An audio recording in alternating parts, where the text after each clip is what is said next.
Bonjour et bienvenue à un autre propos économique. Je m'appelle Stuart Bergman. Dans le climat d'incertitude actuel, il y a une certitude.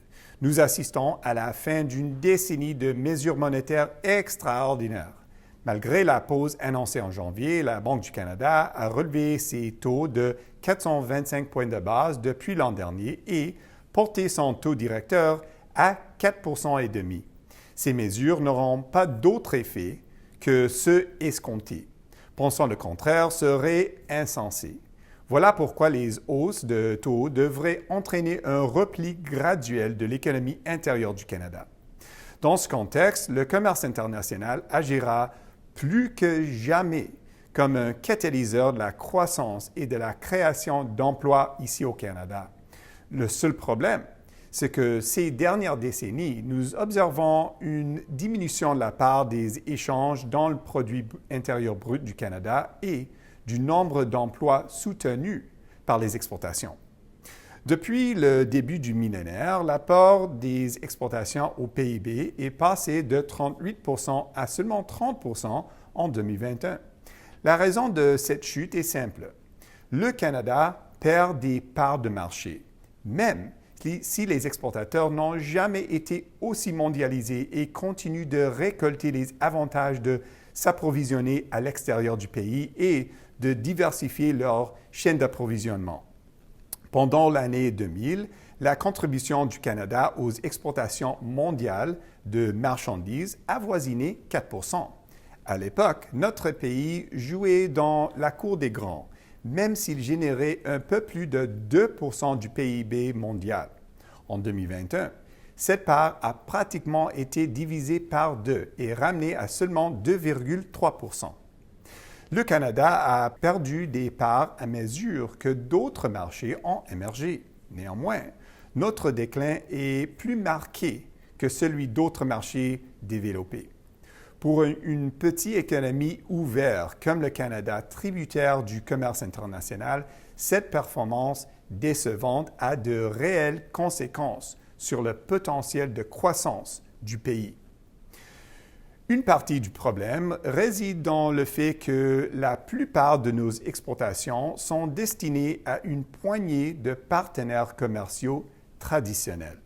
À vrai dire, nos exportations vers les économies avancées totalise près de 90 % de l'ensemble de nos ventes à l'étranger.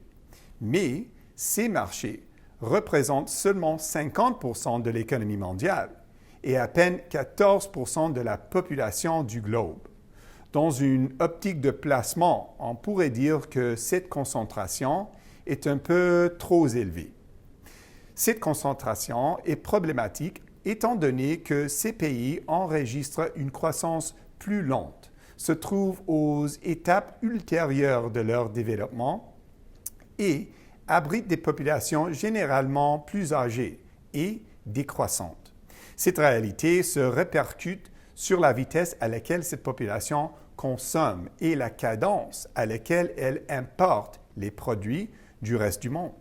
En fait, au cours de la dernière décennie, la croissance des exportations du Canada vers les économies avancées a été assez modeste. Et comme le potentiel de croissance à long terme dans ces marchés tend à tourner autour de 2 %, il y a fort à parier que la situation ne changera pas beaucoup. Si nous voulons créer des débouchés commerciaux et davantage de richesses pour l'économie canadienne, au moment où l'économie intérieure fait face à un resserrement des conditions de crédit, nous avons beaucoup à faire. Il y a cependant une bonne nouvelle. Sur les marchés en développement, le potentiel de croissance à long terme progresse dans l'ensemble au rythme de 5 à 6 % et dans certains cas à une cadence supérieure, ce qui pourrait transformer notre économie. Conclusion. Dans sa plus récente édition des perspectives économiques mondiales, les services économiques d'EDC prévoient un repli de la croissance de l'économie intérieure du Canada. Voilà une raison de plus pour miser sur le commerce international comme moteur du dynamisme économique. Toutefois, La morosité des perspectives de croissance mondiale et la réduction de nos parts de marché nous obligeront à penser différemment et, notamment, à nous implanter sur des marchés en développement en rapide croissance. Vous voulez en savoir plus à ce sujet? Je vous invite à regarder mon propos du 2 mars en direct de Singapour. À cette occasion, je vous parlerai des débouchés qui dessinent dans les économies émergentes d'Asie et ce qu'ils représentent pour les exportateurs et les entreprises prêtes à exporter du Canada. Cette semaine, nos plus sincères remerciements à Joël Didot, agent des placements à la Société financière internationale et un vieil ami des services économiques d'EDC pour sa contribution au sujet du propos. Les services d'économique EDC vous invitent à leur faire part de vos commentaires. Si vous avez des idées de sujets à nous proposer, s'il vous plaît, n'hésitez pas à nous les communiquer et nous ferons de notre mieux pour les traiter dans une édition future du propos. Merci et à la prochaine.